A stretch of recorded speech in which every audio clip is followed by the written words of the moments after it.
Bwana Yesu awabariki sana. Ni wakati mwingine tena nakuja kuendelea na lile somo langu la ile siku ya saba, siri kubwa iliyopo katika siku ya saba.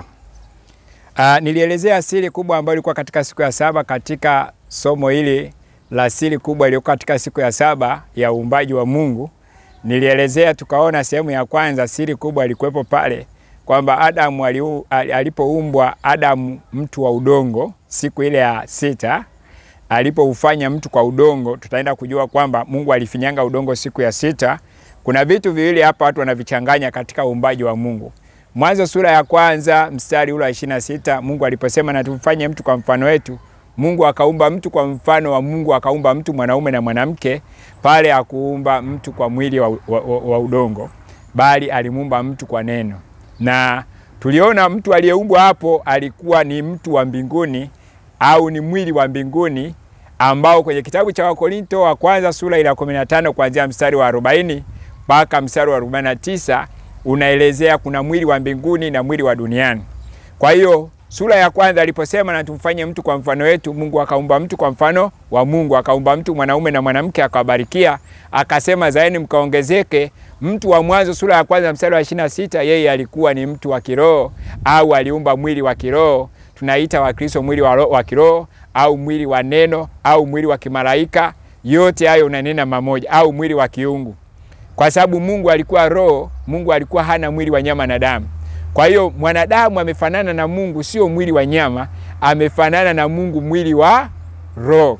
Lakini huyu Mungu ambaye alikuwa roho naye alikuja kwenye kitabu cha Wafilipi sura ya pili, Wafilipi sura ya pili kuanzia mstari wa 5 pale ukisoma mpaka wa 8 hivi utaona pale huyu Mungu aliyekuwa mbinguni akiwa na utukufu, alivua utukufu wake, akavaa mwili wa kibinadamu, akawa na namna ya kibinadamu, akaonekana na umbo kama la mwanadamu. Kwa hiyo akaacha mwili wa roho, akawa na mwili ule wa kibinadamu kama wa kwetu wa damu na nyama, ambao mwili wa damu na nyama Mungu kwenye kitabu cha Mwanzo sura ile ya kwanza, kitabu cha Mwanzo sura ile ya pili na mstari wa 7, maandiko yanasema Mungu akamfanya mtu kwa mavumbi ya ardhi, akapulizia pumzi ya uhai, mtu akawa nafsi hai.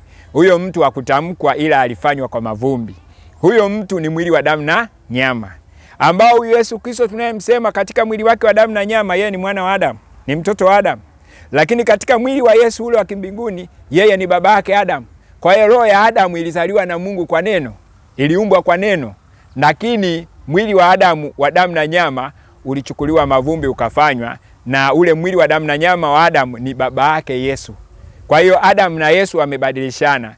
Katika roho Adamu ni mtoto wa Mungu, lakini katika mwili wa nyama na damu Adamu yeye ni baba wa Yesu Kristo. Bwana Yesu abariki sana. Sasa siri hizi tunazipata wapi? Siri hii ya kusema kwamba siku ya saba Mungu ndio Adamu ndio alifanya kosa na akaanguka siku ya saba, yaani akufikisha miaka 1000. Kuna siri imefunuliwa na yule malaika nilikuwa nawaambia, malaika wa 7. Kwenye kitabu cha Ufunuo sura ile ya 10 na mstari wa 7, ambapo panasema isipokuwa katika siku za sauti zake malaika wa 7 atakapokuwa tayari kupiga baragumu, hapo ndipo siri ya Mungu itakuwa imetimizwa. Kwa hiyo Ufunuo sura ya 10 mstari wa 7 inafunua kwamba malaika wa 7 atakapokuwa tayari kupiga baragumu, siri ya Mungu itakuwa imetimizwa. Na tulishajifunza huko mbele tukaona kwamba kupiga baragumu sio kupuliza tarumbeta au kupuliza pembe au kupiga ngoma au chochote kama vile tunavyopiga hapa duniani, tunasema kupiga mbiu sisi Waswahili. Kupiga baragumu, tulifunua hiyo siri kwenye Biblia, kitabu kile cha Isaya sura ya 58, tukaona kuhubiri ni kupiga baragumu. Mungu anasema paza sauti yako kama tarumbeta, wahubiri watu wangu kosa lao na nyumba ya Yakobo dhambi zao. Kwa hiyo kuhubiri ndio kupiga baragumu au kupiga tarumbeta au kupiga mbiu ya kimbinguni. Hapa niko na hubiri, hapa niko nafundisha, hapa napiga baragumu, hapa napiga parapanda. Kwa hiyo ukisikia sauti hii usifanye mgumu moyo wako. Utakapoamini na kuona ni kweli, maandiko yanasema ukiamini Yesu Kristo ambaye ni neno. Sasa tunaamini Yesu ambaye ni neno. Yesu sio mwili wa nyama na damu, ule ni mwili wa Yesu. Kwa hiyo ukiamini Yesu ambaye ni neno, unafufuka, unapata uzima wa milele. Bwana Yesu abariki sana. Yesu alisema yeye aniaminie mimi amevuka kutoka mautini kuingia uzimani. Kwa hiyo niko napiga baragumu hapa. Kwa hiyo tuliona malaika anapopiga baragumu, ina maana atakuja malaika atakuwa anahubiri. Alafu Waebrania sura ile ya 13 mstari wa 2 tukaona inasema msisahau kuwafadhili wageni, kwa maana kwa jinsi hii kuna wengine walikaribisha malaika pasipo kujua. Bwana Yesu abariki sana. Tukaona kumbe kuna wanadamu wanakuja hapa duniani wanaleta habari njema, au wanadamu wa kawaida unapowapokea unakuwa umempokea malaika. Kama vile baba yetu Adam na baba yetu Ibrahim kwenye Mwanzo sura ya 18 aliona watu watatu, na wale watu watatu mmoja alikuwa ni Bwana Mungu muumba wa mbingu na nchi, lakini wawili walikuwa ni malaika. Wale watu wanaosema katika Agano la Kale Mungu hakuwa katika mwili wa damu na nyama, siku ya leo unafunuliwa tena na tena ya kwamba kitabu cha Mwanzo sura ya 18 Mungu alimjia Ibrahim katika umbo la kibinadamu, mwili wa damu na nyama, na malaika walikuja wakiwa katika mwili wa nyama na damu. Ili kuwatambua inabidi upate ufunuo. Ibrahim alipata ufunuo, akaona kwamba wale watu si watu wa kawaida, bali ni mmoja ni Bwana Mungu wa mbingu na nchi, wawili walikuwa ni malaika. Na wale malaika walipoenda Sodoma wawili, watu wa mji wa Sodoma hawakujua kama ni malaika, wenyewe walijua ni wanadamu wa kawaida. Bwana Yesu abariki sana. Kwa hiyo sasa tunaposema kwamba parapanda huyu malaika wa saba kwenye Ufunuo sura ya 10 mstari wa 7 atakapokuwa tayari kupiga baragumu, yaani maana yake kutakuwa na mtu fulani wa saba ambaye atakapokuwa tayari kuhubiri, siri ya Mungu itakuwa imetimizwa. Sasa na huyu malaika wa saba tulimhubiri, tukasema kwenye Ufunuo sura ya 10 Biblia inasema mstari wa 6 zile roho saba za Mungu zilizotumwa duniani kote. Tukaona roho saba za Mungu zilizotumwa duniani kote, hizi roho zilikaa ndani ya watu. Bwana Yesu abariki sana. Hizi roho zilikaa ndani ya watu kwa sababu Mungu ni roho, sio mwili wa damu na nyama. Na mtu na mwanadamu naye ni roho. Na hata tunapoona, nikasema ili nieleweke vizuri, nikasema kuna watu ambao wanaamini mapepo yanapopagaa watu. Mapepo au mashetani yanapoingia ndani ya miili ya wanadamu, watu wanaamini huyo ni shetani. Lakini Mungu anapoingia ndani ya miili ya wanadamu, watu hiyo hawaielewi. Lakini Mungu huwa anaingia ndani ya miili ya watu. Na Mungu anapoingia ndani ya mwili wa mwanadamu, ndio tunasema huyo mtu amejaa Roho Mtakatifu. Na shetani anapoingia ndani ya mwili wa mwanadamu na kusema kwa kutumia kinywa cha mwanadamu, ndio tunasema huyo mwanadamu amepagawa. Kwa hiyo utofauti wake kujaa Roho Mtakatifu na kupagawa ni roho ya shetani tunaita kupagawa, roho wa Mungu tunaita ni kujaa. Hata kuna watu saba ambao walitumwa katika dunia yote waliokuwa wamejaa Roho Mtakatifu tuliwasimulia. Mtu wa kwanza ambaye alikuwa ni roho ya Mungu iliyotumwa kwa mataifa yote duniani kote alikuwa ni Paulo. Kwa sababu roho zingine zilitumwa kwa taifa la Wayahudi. Manabii wote unaowasoma wale walikuwa ni Waisraeli. Bwana Yesu abariki sana. Kuanzia wakina Musa, kuanzia huyo baba yao Ibrahimu ndio baba yao, kina Musa, kina Yusufu, kina Elisha, kina Joshua, kina Isaya, kina nani, hadi kina Yohana, kina Petro, kina Filipo, kina Andrea, wote walikuwa Wayahudi. Sasa Myahudi wa kwanza kutumwa kwa mataifa alikuwa ni Paulo. Tukasoma kwa kitabu cha Wagalatia kinasema, Paulo anasema mlinichukulia kama malaika wa Kristo. Wagalatia sura nadhani ya 10 na ngapi ile? Kama sura ya ngapi nimeisahau kidogo, lakini mstari wa 14 kwenye sura kama ya 5 hivi. Bwana Yesu abariki sana. Au ya 4 mstari wa 14. Soma hapo au ya 3 utaona Paulo anasema yeye alitumwa kama malaika wa Kristo. Na hata yule malaika aliyemtokea Musa kule alipokuwa akichunga kondoo, ndio ile nuru iliyomtokea Paulo ikasema itakuwa pamoja naye. Na Paulo wakati anahubiri akasema sio mimi nayeishi bali Kristo ndani yangu. Kwa hiyo Paulo alitumwa kwa mataifa mbalimbali, ndio ilikuwa roho ya kwanza ya Mungu kutumwa kwa mataifa. Tukasoma roho nyingine ambayo ilikuwa ni Irenaeus. Roho ya 3 ilikuwa ni Martin. Roho ya 4 ilikuwa ni Columba. Roho ya 5 ilikuwa ni Luther. Roho ya 7 ilikuwa John Wesley. Na roho ya 7 ni William Marion Branham. Kwa hiyo kuna mjumbe wa 7 aliyetumwa na Mungu, ndio tunaishi wakati wa 7, anaitwa William Marion Branham. Sasa hiyo Ufunuo sura ya 10 na mstari ule wa 7 inasema malaika wa 7 atakapokuwa tayari kupiga baragumu, hapo ndipo siri ya Mungu itakuwa imetimizwa. Yaani maana yake huyo mjumbe wa 7 atakapokuwa tayari kuhubiri, basi siri ya Mungu itakuwa imetimizwa. Sasa tungeanza siri ya kwanza hiyo kuiangalia ya miaka 1000. Bwana Yesu abariki sana. Kuna ujumbe amehubiri ndugu William Marion Branham, anafunua siri. Hasa mimi nitakuwa nasoma hizi jumbe wewe unazifananisha na maandiko, kwa sababu huyu mtu amekuja kufunua Biblia. Biblia imeandikwa kwa siri na hakuna mtu yote aliyeweza kufunua hizo siri, lakini hiyo Biblia imesema kwenye Ufunuo sura ya 10, huyo malaika ambaye ni Kristo alishuka mbinguni akiwa amevikwa wingu, akiwa na kitabu kimefunuliwa ambacho ni cha Biblia. Alipohubiri pale akanguruma, ngurumo 7 zikatoa sauti zake. Yohana akataka kuandika, akaambiwa tia muhuri usiandike. Hapo malaika wa 7 atapokuwa tayari kupiga baragumu, ndipo siri ya Mungu itakuwa imetimizwa. Baada ya hayo sasa, sura ile ya mstari ule wa 7 ndio akaambia huyu malaika wa 7 atafunua siri zote za Mungu. Sasa kuna ujumbe amehubiri unaitwa alama ya mnyama, anaenda kufunua siri ya siku ya 7. Nitasoma ujumbe unaitwa alama ya mnyama. Alihubiri ndugu William Marion Branham, na alihubiri tarehe ngapi? Ningetaja na tarehe aliyohubiri. Alihubiri tarehe 13 mwezi wa 5 mwaka 1954. Kwa hiyo nitasoma paragrafu ile ya 33 na 34. Tasoma kwa jina la Bwana. Lakini angalieni, hebu kwa kuzungumzia tulichukue kihistoria. Miaka 2000 ya kwanza taratibu ya ulimwengu ilifikia upeo wake. Ndipo Mungu akauharibu ulimwengu kwa maji. Mnajua hivyo? Kusanyiko linasema amina. Ndipo ukatokea kama ulimwengu mpya. Alafu miaka 2000 ya pili ukafikia mwisho wake tena. Ndipo Mungu akamtuma Yesu, sivyo? Amina. Huu ndio mwisho wa miaka wa miaka 2000 inayofuata, mwaka 1954. Na Injili, Yesu alisema kazi itafupishwa. Kwa ajili gani? Kwa ajili ya walioteuliwa. La sivyo hakuna mtu angeokolewa. Ungekuwa mbaya sana. Kwa hivyo tuko katika wakati wa mwisho. Kisha ule wa 7 katika mfano ni ile miliki ya miaka 1000. Bwana Yesu abariki sana.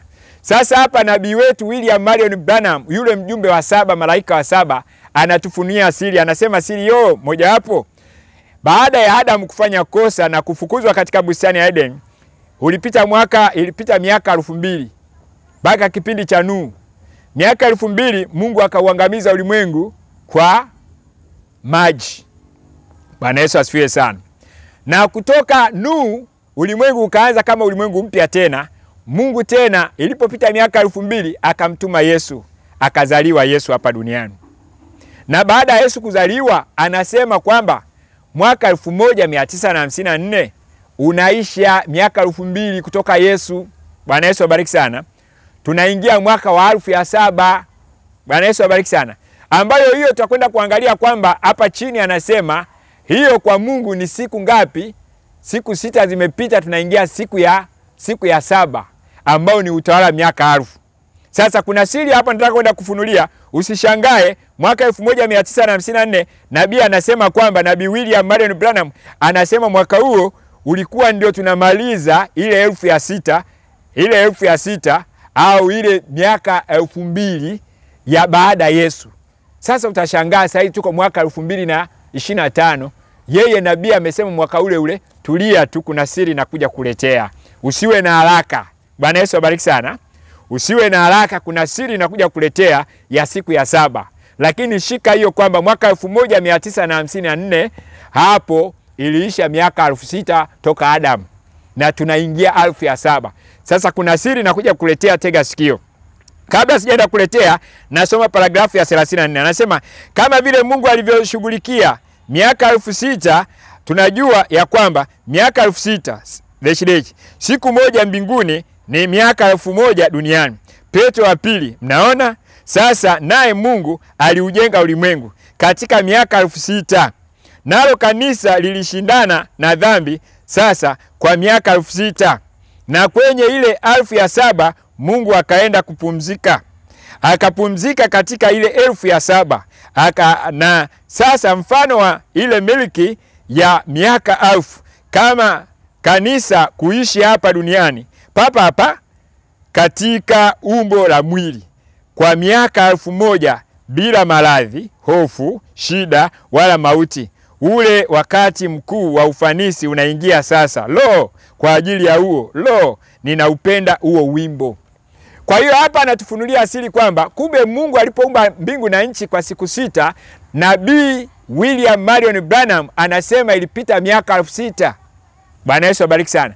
Kwa nini ilipita miaka 6,000? Kwa sababu kwa Mungu siku moja ni sawa na miaka 1000 duniani. Kwa hiyo miaka 6,000 ni siku 6 kwa Mungu. Bwana Yesu abariki sana. Na Adamu alipofanya kosa anatufunulia kwamba ilipita mpaka sasa hivi imepita miaka 6,000. Tumeingia katika 7,000. Bwana Yesu asifiwe sana. Tega sikio lako uweze kuelewa. Kwa nini tunahubiri hivi? Kwa sababu Petro wa pili sura ya 3 na mstari wa 8 unasema siku moja kwa Mungu ni sawa na miaka 1000. Bwana Yesu asifiwe sana. Sasa hiyo ni siri ambayo tunafunuliwa kwamba sasa tunaingia ile 7,000. Kwa hiyo ile 7,000 au ile siku ya 7 ya Mungu kwenye Eden ilikuwa ni mfano wa utawala wa miaka 1000.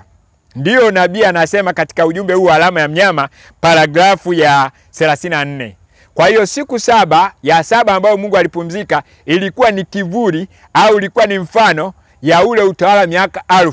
Na ule wa miaka 1000 anasema kwamba ulianza siku ya 7 ya sasa hivi ilianza kuanzia mwaka 1954 na kuja huku tumeingia katika ile 7,000. Bwana Yesu asifiwe. Tega sikio lako usiwe na pressure na kwenda kufunulia siri. Kwa hiyo tunaangalia sasa katika utawala wa miaka 1000 kutakuwa hakuna shida, hakutakuwa na tabu, hakutakuwa na lolote baya. Kwa nini? Kuna siri iko hapo, naomba utege sikio. Kwa maana siku moja kwa Mungu ni sana miaka 1000. Na baada ya hayo sasa ningependa tusome tena. Ningependa tuangalie tena kwenye kitabu cha Ufunuo.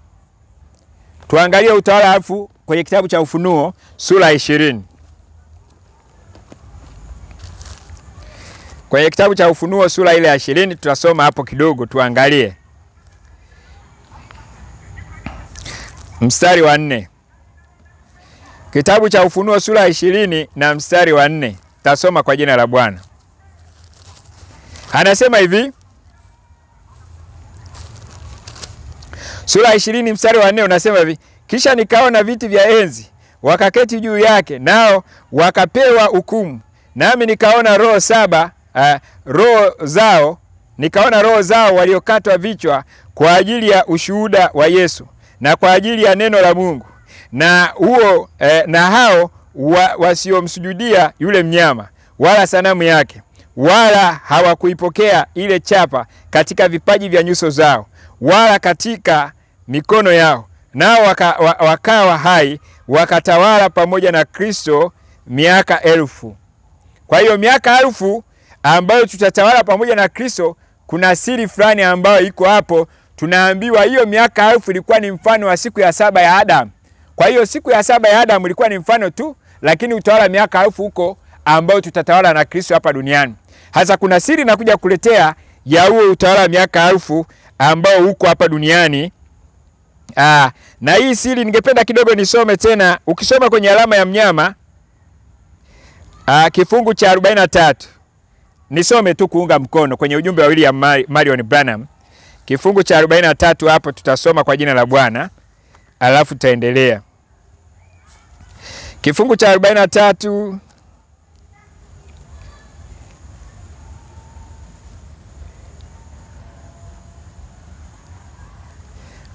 ngoja niache tu. Bwana Yesu abariki sana. Niache lakini si umenani tusome tu ile hebu kwanza. Tasoma kitabu kile cha muhuri wa kwanza. Tunaangalia kitu fulani hapo.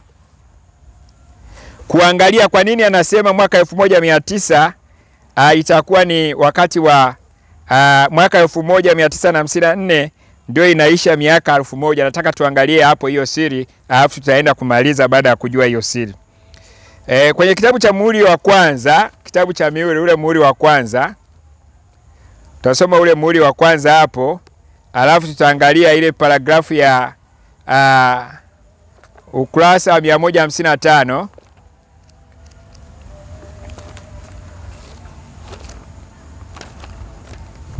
155 na ile paragrafu ya 233. Tutasoma kwa jina la Bwana. Anasema hivi, sasa tunajua hii kalenda ya Kirumi tuna siku 28 na wakati mwingine na 31, lakini kalenda halisi inaonyesha hizi siku 30 kwa kila mwezi. Vema, nachukua 100 siku 1260 na uzigawanye kwa 30 na uone unachopata. Miaka 300.5 barabara juu ya alama. Huo ndio wakati uliokusudiwa, wakati wa kuhubiriwa kwa ujumbe wa Masihi kwa Israeli, kama ilivyokuwa huko nyuma, atakaporudi na kujitambulisha mwenyewe katika mfano kusudi yeye atakapokuja. Bwana Yesu abariki sana.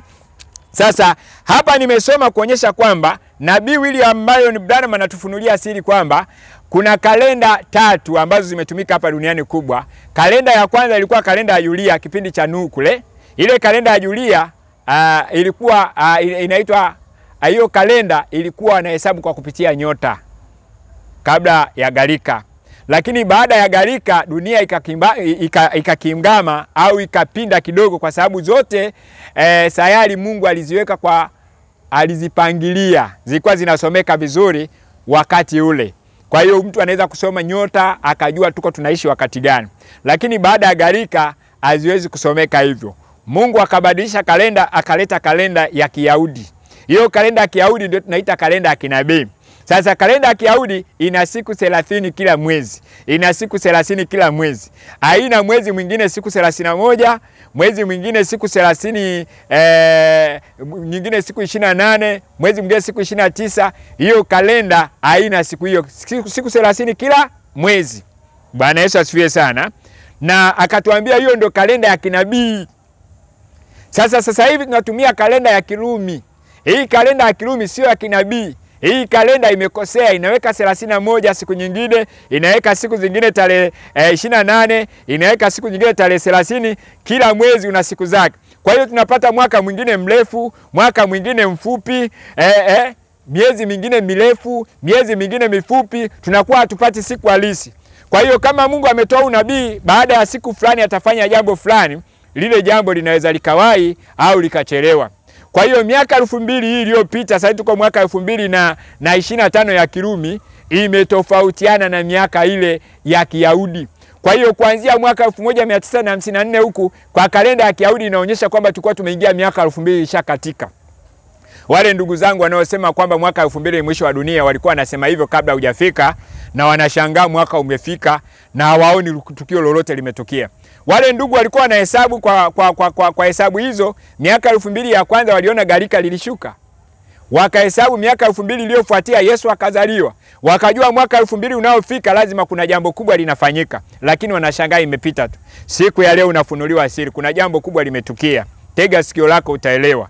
Bwana Yesu abariki sana. Hasa kalenda ambayo inataka itumiwe hapa, ambayo imetumiwa na huyu Nabii William Marion Branham, na anasema ndio kalenda inapaswa tuitumie ili kujua majira na nyakati tunayoishi, ni kalenda ya Myahudi. Bwana Yesu abariki sana, ambayo ina siku 30 kila mwezi, na hiyo ndio kalenda ya Mungu au kalenda ya kinabii. Kabla sijaendelea nisome tena majuma 70 ya Danieli. Karibu ninamaliza. Nisome tena ujumbe wa majuma 70 ya Danieli. Majuma 70 ya Danieli, nitasoma lile juma la 70. Lile juma la 70 la Danieli nitasoma hapo. Ukurasa 106. Ukurasa 106. Na kwenda kusoma hapo, karibu nimalize. Ukurasa 106 nitasoma paragrafu ile ya 92. 106 paragrafu ya 92 inasema hivi. Sasa hapo kumbukeni, sasa hilo mwaka huo wa kinabii wa siku 360. Yaani hizi siku 360 ukisoma kwenye Biblia ziko kwenye Ufunuo sura ya 11, ambapo manabii wawili watahubiri, Musa na Elia. Hao watahubiri kule Israeli, hao manabii wakiwa na roho ya Musa na roho ya Elia. Hizo siku zitakuwa siku 360 kwa mwaka. ambayo hiyo ni kalenda ya Kiyahudi kwa siku 30 kila mwezi. Kwa hiyo watahubiri miaka hiyo. Bwana Yesu abariki sana. Sasa hapo kumbukeni sasa hilo mwaka huo wa kinabii wa siku 360 kwa mwaka. Angalieni vitu vingine vyote viumbe, iwapo baadhi yenu ninyi watu mwaweza kuelewa, hata kwa wanawake na kadhalika. Mnaona 30 siku 30. Hebu angalieni tu hilo ni 30 siku 30. Hebu angalieni tu hilo ni dash. Viumbe vyote vimewekwa namna hiyo. Mnaona si 31, 30, 28 ama kitu fulani. Ni siku 30 kamili kwa kila mwaka. Hiyo kwa kila mwaka. Hiyo ni kalenda ya kinabii. Siku 433. Bwana Yesu abariki sana. Hiyo ni kalenda ya kinabii, anakumbushia siku 433. Bwana Yesu abariki sana kwa mwaka mmoja. Sasa ile ya paragrafu ile ya 70. Tasoma tena paragrafu ya 70. Paragrafu ya 70 anasema hivi. Sasa hebu tuchukue Ufunuo, ambapo itatubidi kwenda hapa katika zile zama za wale manabii wawili. Biblia ilisema walitabiri siku 1260. Sasa hebu chukua kalenda ya elimu ya nyota, itakosea kwa mbali kutoka hesabu ya miaka 300.5 na kuchukua kalenda ya Kirumi tulio nayo siku hizi, itakosea kwa mbali. Lakini chukua kalenda ya kinabii, na kuna siku 1260 kamili kwa kila kwa siku 30 kwa mwezi. Unaona? Bwana Yesu abariki sana. Sasa nimekumbushia hapo kuonyesha kwamba kalenda ya Kirumi ina siku 30 kila mwezi, na lile juma la 70 lile, Bwana Yesu asifiwe sana, lile juma la 70 lile lilikuwa linaonyesha kwamba yule Masihi atafanya agano. Ukisoma majuma 70 ya Danieli, lile juma la mwisho la 70, nabii atafanya agano na wana wa Israeli muda wa juma moja. Lakini lile juma moja, katikati ya lile juma Masihi atakatiliwa mbali. Na huyu Yesu Kristo alihubiri miaka 3.5, na juma moja maana yake ni miaka 7. Katikati ya mwaka ule katikati ya mwaka wa 3.5 akakatiliwa mbali. Kwa hiyo hawa bado wana miaka 3.5 kwa ajili ya kuhubiriwa habari za Yesu Kristo. Na hiyo miaka 3.5 tunaitoa pale kwenye Ufunuo sura ya 11, manabii waliotahubiri Israeli kumalizia lile juma la 70, miaka 3.5, ambao ndio siku hizo ambazo zimeandikwa hapo kwa kalenda ya Kiyahudi. Bwana Yesu asifiwe sana. Sasa kwa kuwa sababu ya muda umeenda, napenda nimalizie hapa. Kwa nini anasema tunaingia katika siku ile ya utawala miaka 1000 sasa hivi na watu wengi hawajui? Tungesoma ujumbe wa makao ya baadaye ya bwana harusi wa duniani na bibi harusi wa mbinguni. Bwana harusi wa mbinguni na bibi harusi wa duniani. Tasoma ujumbe huu alafu takuwa nimemaliza. Bwana Yesu asifiwe sana. Sasa tasoma tunaingiaje kwenye utawala wa miaka 1000 sasa. Watu wengi ukisema hivyo wanakimbia, lakini siku ya leo nafunua siri. Tunaingia kwenye utawala wa miaka 1000 sasa. Ningependa kusoma ujumbe huo ukurasa ule wa 63, paragrafu ya 463 na 464. Anasema ni akina nani waliokuja kwenye nchi mpya pamoja na nabii Nuhu? Hao walioingia pamoja naye safinani. Hiyo ni kweli. Hao ndio watakaotoka na kutembea mle. Mnaona?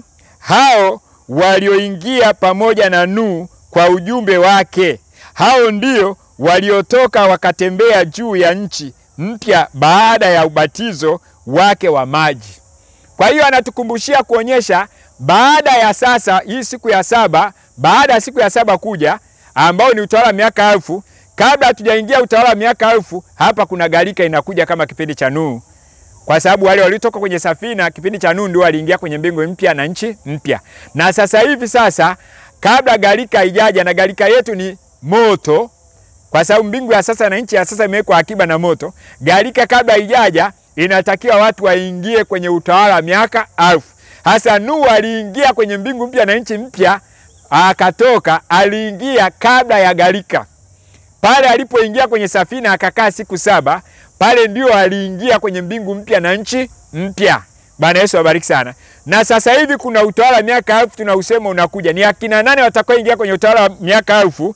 Anasema hivi, nitasoma paragrafu ya 464. Wale wanaoingia pamoja na Yesu sasa unaingia ndani yake kwa roho mmoja, naye ni neno. Unakuwa sehemu yake. Wewe ni sehemu yake ipi? Neno linaloishi la wakati huu. Kutambua utatembea pamoja naye katika ule utawala wa miaka 1000. Hapo ndipo utakapotoka ukatembee. Angalia, si kizazi kipya kupandikiza. Bwana Yesu abariki sana. Haleluya. Sasa hapa nilikuwa nasoma, tunaona kwamba kumbe nabii William Marion Branham anatufunulia siri. Na siri hiyo anafunua kwamba kipindi kile Nuhu alikiishi wakati wa 7 wa kipindi chake, na wakati Nuhu anaishi wakati huo, wakati gharika haijaja, aliingia ndani ya safina. Na alipoingia kabla mvua haijanyesha, ilikuwa jua kali, watu walikuwa wanamcheka Nuhu. Wanamcheka kwa kuingia ndani ya safina, lakini Nuhu alikuwa anajua mvua itakuja. Watu wanapiga kelele, Nuhu, wanamuona ni mjinga, hana akili, lakini yeye alijua mvua itakuja. Akakaa ndani ya safina siku 7. Bwana Yesu asifiwe sana. Na ile siku ya 7 sasa ndio mvua ikaanza kunyesha. Hasa nabii wetu William Marion Branham anasema Nuhu aliingia kwenye mbingu mpya na nchi mpya, kwa sababu nchi ya kwanza na mbingu ya kwanza viliangamizwa na maji. Hasa kabla maji hayajaangamiza, Nuhu aliingia ndani ya safina huko. Alipoingia ndio akawa salama, mvua ilipokuja akapona.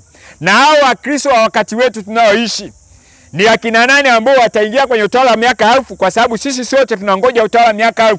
Nabii anafunua kwamba wale watu ambao wakati huu wameingia kwa ujumbe wa William Marion Branham, Elia wetu wa sasa, ambaye ndio Nuhu wetu wa sasa, ametuhubiria neno tuingie ndani ya safina. Wale wanaoingia sasa ndani ya safina kwa ubatizo wa Roho Mtakatifu. Bwana Yesu abariki sana. Kwa sababu Yesu ndio lango la kuingia. Lango la mbinguni liwazi. Yesu ndio lango, na Yesu ni lango. Hilo ni ubatizo kwa jina la Bwana Yesu Kristo. Hilo ndio lango. Alafu ukipata Roho Mtakatifu ndio unakuwa umeingia ndani ya safina, na safina yetu ni neno. Tunaingia sasa ndani ya safina kwa ubatizo wa Roho Mtakatifu. Hiyo ndio inaonyesha kwamba sisi ndio tutavuka gharika yetu ambayo ni vita ya Armageddon, na tutatoka na kutembea kwenye utawala wa miaka 1000. Bwana Yesu abariki sana. Kwa hiyo utawala miaka 1000 tunaingia sasa hivi kwa ubatizo wa Roho Mtakatifu, kwa ujumbe wa William Marion Branham. Bwana Yesu abariki sana.